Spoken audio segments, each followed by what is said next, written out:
Today we will learn about the different parts of the ear and their functions. To start, the ear can be divided into three parts: outer, middle, and inner. The outer ear comprises three parts: the pinna, the auditory or ear canal, and the eardrum. The pinna is the visible part of the ear.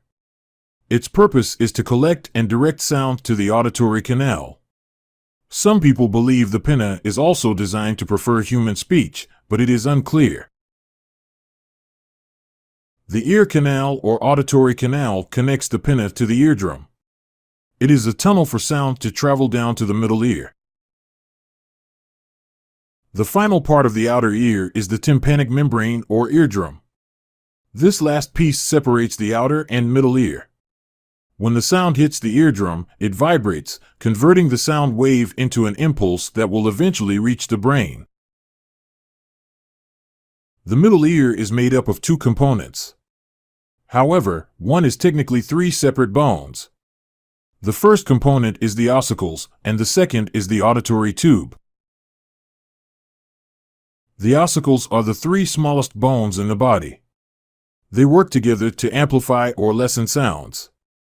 The second function is to protect the ear from loud noises.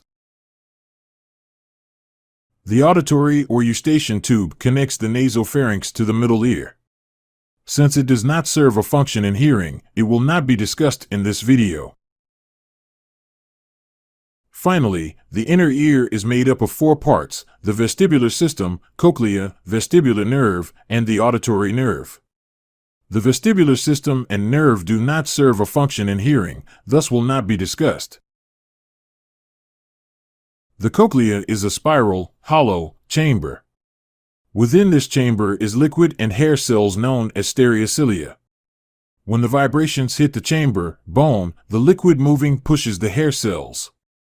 These hair cells interpret the vibrations and convert them to nerve impulses.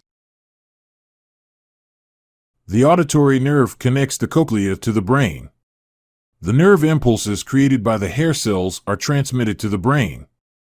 Once there, the brain interprets the impulses to understand what it heard. Now that we have covered the parts of the ear, the next video will review how these parts work together to convert sound to electrical impulses the brain can interpret.